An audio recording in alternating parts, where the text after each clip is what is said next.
Hello, so I'll be telling you how you can use Google Sheets effectively and teaching you how to use formulas and just the basics really. It'll help you because it'll actually be quite useful when you're processing your data in science. So first of all, how to make a new document. So first what you do is on the bottom right corner you'd press the plus, then new spreadsheet, then you'd type in the name and you press create, right, like this. However, we've already got a document open, we'll just use this one with some data already in here. So first of all, basic, how would you put data in? You press in the box you want it to be put in, you press enter text or formula and you type in hello, or you could put in 20 grams, which you can see here on the trials, but yeah, that'll be quite important. So first, we want to work out how to do formulas. So in science, you may have, as you can see here, different data points, and you want to get the average of that. So what you do is you do equals, turn to function, then A, B, C, and you see in the bottom, they've got different words. So what you want to press is average, and then you see these two brackets. You'd look on the top, you see there's A, B, C, D, E, F, G, whatever. And on the left you see 3, 4. So what you'd want is we want to start from the trial one, which is C4. So we'd put C4, and then you would do a colon, meaning 2. Then you'd put the final, which the final in this case we want is trial 5, which would be G4. So then I'd put G4. Then you'd press the enter button. And now as you can see, it's got the average. So just a quick repeat of the formula. You type in, you do equals, average, and you put in brackets the start box with a colon. So the start box in this case would be C4, as it's on the C column on the 4th row. Then you'd do the ending, which is on the G column on the 4th row. So you'd do G4 and press enter. Instead, we'd need to do the average for all the other columns. So let's do equal, average, press at the bottom, you would select, or you could even just press on the cell you want to start with and do a colon, then press on the end cell, enter. Why is that an error? You can see here, if it doesn't work, there'll be an error. That's because I pressed a comma in there as well, so we'd just get rid of that. And here it says, see here, formula pass error. So you need to make sure that there's no spaces, they need to be like that. Colon, so the C5, you need the colon and the G5 with no spaces or anything. It's just good to show. When things are wrong, it quickly tells you. So that's good. Average, start, colon, end. And if you want to do specific value, again, there's error. Good. Yeah, so here, if you want to do specific, like you don't want to just do whole range, you want to do maybe only 2 or 3 values, you just do average. You press here, and you do brackets. You could just press on this one, you could do a comma. Press on this one, you could do a comma. So you don't have to always do all the values, but I mean in this case we'll just select all of them. This is showing that there's multiple ways in which you can get the average. Yeah.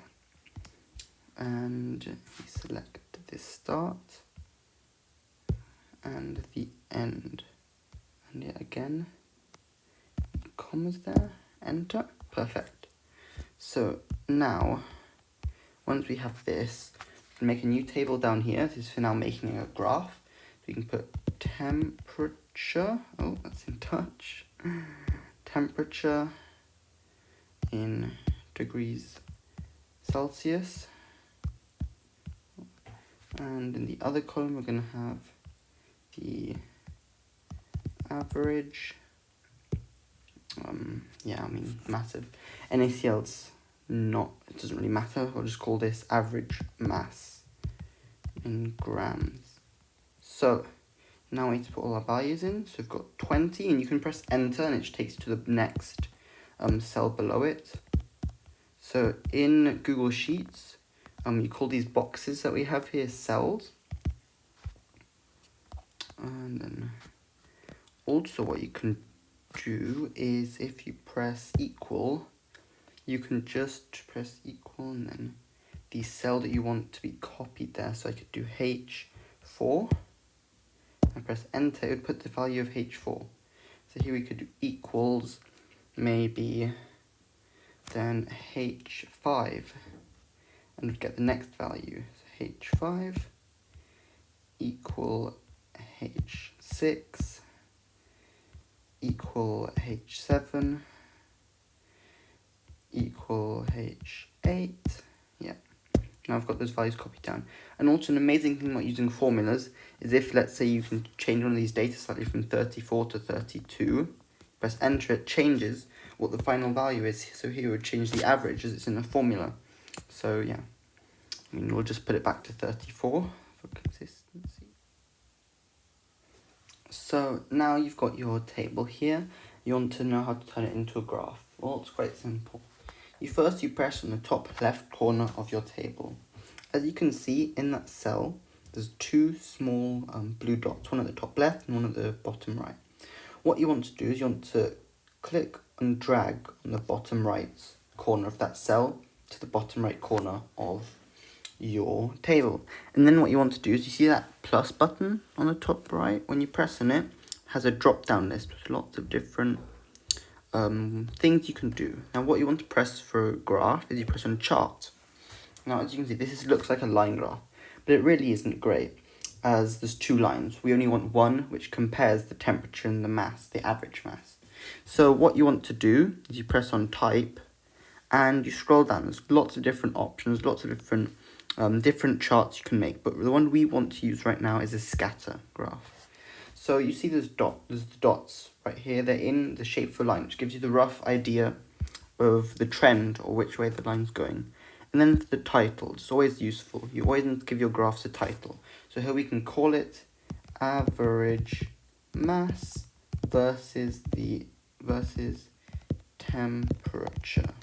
One thing I actually forgot to do is the units. So average temperature would be in degrees C, and the average mass would be in grams. So there's that title you can see on the top left corner. Now the horizontal axes. Now this is always the dependent variable, which in this case all the things you're changing, which is the temperature. So what you do is you press on the horizontal axis title and you type in what you want, so temperature in degrees C. Then it's the same for the vertical axis title, which is average mass in grams. Update title. Great. So now what you want to do, well actually you don't have to do this, but you can, if you want, to change the colours of the points. It doesn't really matter. You know, I would just recommend keep it in its normal, or black's also fine. Then you've got your graph right here. So as I said before, there's lots of different graphs, and I'll show you a couple in a second. So now, speaking of another chart, this may not be as useful as a scatter plot or line graph as you may call it, but this could still be quite useful, and this is going to be a pie chart. So it shows the percent, so it shows different wedges of the different amounts. Well, it's probably easier if I just show you.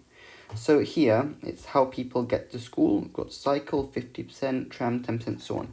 But first, as you can see, it kind of extends out of its cell. So something you can do, if you press on the letter, you could also use horizontal. You could also do this on the left side, but that would just be making that bigger or smaller, which is not necessarily what we need. But here, you can press on the top, and you can just drag with that small, those two arrows, and you can make the cells much wider or much thinner. Be careful, if you make it too thin, they would just continue out into the next cell. Then when you type something in here, like hello, it wouldn't delete it, it would hide it from your view. So I'd recommend just to expand. What you can also do, actually, is if you've got a small cell like this, what you can do is if you press this right here, which then will just wrap the text around, and you'd have to expand it slightly this way. But yeah, it's up to you what you prefer. And I'll leave it like that. So yeah, again, remember how to make any chart. It's the same process. You go on the top left corner. In this case, there's nothing there, but that's okay. You select to the bottom right corner using those small blue dots. You press the plus, chart. Now it's in a weird line chart. We do not want that. We want a pie chart. And yeah, that's so good. There's different types, really just on looks, it doesn't really matter. Press done. You can always just press edit. Again, something I may not have mentioned before, but if you press done, you want to change something, easy, you can just press on the chart. You see it's got a blue outline, then you press edit chart, and you can change things. So the title, chart title, how people get to school. Oh, sorry about that. Great. And as you can see, there's no percentages, but that's okay, because if you press done, here you can see car, it's already got the labels for you, which makes your life much easier. So this is something, a good way to visualize, maybe to put on presentations if you're showing some data, so that's always useful to know. And the final type is a bar chart. Now moving on to bar charts.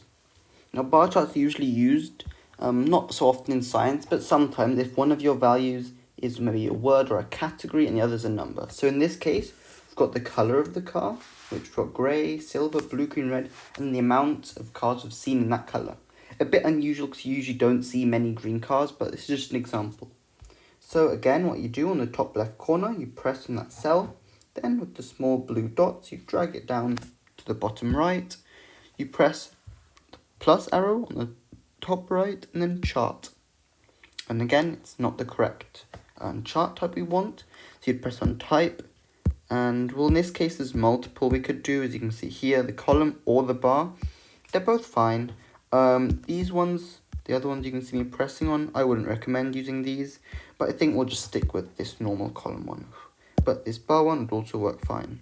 So then you can press back to type, then titles, chart title, we'll call this cars seen on the road versus, or you could also do, and their color. Then the horizontal will be color of car, and the vertical will be, in this case, amount of cars seen. This is for each specific color, not in total, of course. So now here you've got a nice graph which can help you visualize how many of each category you've seen. And that's it for charts and graphs. I hope this has been helpful for you and you've learned how to be successful in using Google Sheets. There may be a couple more tips and tricks you'll learn on the way, but this is just the basics. I hope you've enjoyed this, and thank you.